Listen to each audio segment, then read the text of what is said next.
اعوذ باللہ من الشیطان الرجیم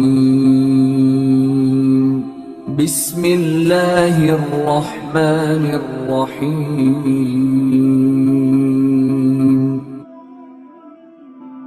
حضرت خزیمہ کی بات یاد آ گئی مجھے۔ حضرت خزیمہ رضی اللہ حضور کے صحابی ہیں، یہ وہ صحابی ہیں جن کے بارے میں میرے آقا نے کیا فرمایا؟ ویسے تو ہر چیز کے لیے دو گواہ، کم از کم کتنے گواہ ہوتے ہیں جی؟ دو، کم از کم، باقی کوئی چار بھی ہیں وہ ایک الگ ٹاپک ہے، لیکن کم از کم کیا ہے جی؟ دو گواہ ہونے چاہیے۔ حضرت خزیمہ ایسے صحابی ہیں، ایک بندہ دو کے برابر۔ اور بنا کیسے تھا؟ بنا ایسے تھا، میرے آقا علیہ السلام نے اونٹ خریدا، گھوڑا خریدا میرے آقا علیہ السلام نے، تو جب گھوڑا خریدا تو بعد کے اندر وہ گھوڑے والا مکر گیا، تو حضور جب قیمت لے کر آئے وہ کہنا جی میں نے آپ کو بیچا نہیں ہے۔ حضور فرمایا یار میں نے ابھی تو بات ہوئی ہے، اس کو کسی نے زیادہ پیسے لگا دیے، کہنے لگا جی میری بات آپ سے نہیں ہوئی۔ تو حضور کو فرمانے لگے کہ اگر آپ کی بات ہوئی ہے نا تو آپ گواہ دیں۔ فرمایا میں تو گواہ اس وقت تو کوئی نہیں تھا۔ خزیمہ کھڑے ہو گئے، یا رسول اللہ میں گواہ دیتا ہوں۔ حضور نے فرمایا ٹھیک ہے جی۔ وہ اتنا کہنے لگا آپ گواہ دیتی ہیں؟ کہنے میں دیتا ہوں۔ حضور کا گھوڑا آ گیا، حضور نے سائڈ پر لے جا کر خزیمہ کہا خزیمہ یار تو تھا ہی نہیں، رضی اللہ تعالیٰ عنہ، یہ حضور کے صحابی ہیں۔ کہنے لگے تو تھا ہی نہیں جب گھوڑے کا سودا ہوا ہے، تو موجود ہی نہیں تھا جب میری بات ہوئی ہے، اور تو حاضر ہی نہیں تھا جب میں نے ڈیل کی ہے، تو نے کیسے گواہی دے دی؟ خزیمہ نے کمال جواب دے، یا رسول اللہ یہ گھوڑے کی بات آپ کرتی ہیں، یا رسول اللہ آپ کے کہنے کے اوپر تو ہم نے رب کی بھی گواہیاں دی ہیں، آپ کے کہنے کے اوپر تو ہم نے قرآن کی بھی گواہیاں دی ہیں، آپ کے کہنے کے اوپر ہم نے جنت کی بھی گواہیاں دی ہیں، اور آپ کے کہنے کے اوپر ہم نے دیکھا جہنم کو نہیں دیکھا۔ یا رسول اللہ آپ نے کہا نا، ہم نے کہا، ہم نے مان لیا۔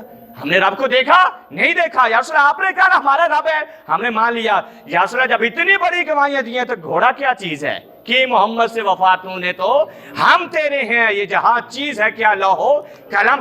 دو کے برابر خزیمہ کی حضور اتنے خوش ہوئے، اتنے خوش ہوئے، اتنے خوش ہوئے، حضور نے ایسے بازو پکڑا خزیمہ کا، ایسے کھڑا کر دیا، لوگوں سنو میں نے ہر معاملے میں کہا ہے کم از کم دو گواہ ہونے چاہیے تو فیصلہ ہوگا، دو گواہ ہونے چاہیے تو فیصلہ ہوگا، لیکن یاد رکھنا خزیمہ اکیلا بھی ہو تو دو کے برابر ہوا کرے گا۔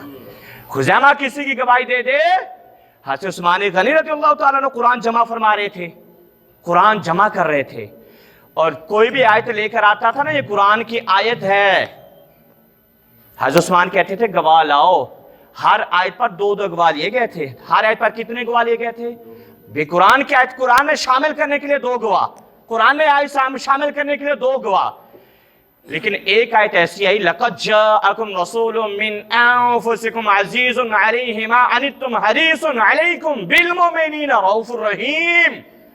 اس کے گواہ نہیں تھے اور گواہ نہیں ہیں، فرمایا کہ اس کے دو گواہ لاؤ، تو کوئی بھی نہیں گواہ، تو حضرت خزیمہ نے گواہی دی میں گواہی دیتا ہوں یہ اللہ کا قرآن ہے، یہ رسول اللہ پر اترا ہے۔ فرمایا بس اب اور گواہ کی ضرورت؟ میں کیوں؟ میں خزیمہ نے جو کہہ دیا، حضور نے فرمایا تھا یہ اکیلا دے دے تو دو کے برابر ہو جائے گا۔ عثمان غنی نے مانا اس بات کو، اور حضور فرماتے تو بات کیا ہو جاتی تھی؟ ختم، اینڈ ہو جاتی تھی بات۔ حضرت ابو بصیر ہیں حضور کے صحابی، اللہ ہمیں بھی صحابہ جیسے ایمان عطا کر دے گا۔ ہماری ایمان کی کمزوری ہیں، کاش ایسا ایمان ہمیں بھی حاصل ہو جائے۔ انہوں نے کہا حضور کا فرمان آ جائے تو بات ہو آگے، نہیں یہ اختتام ہے، ختم، اس کے اوپر بات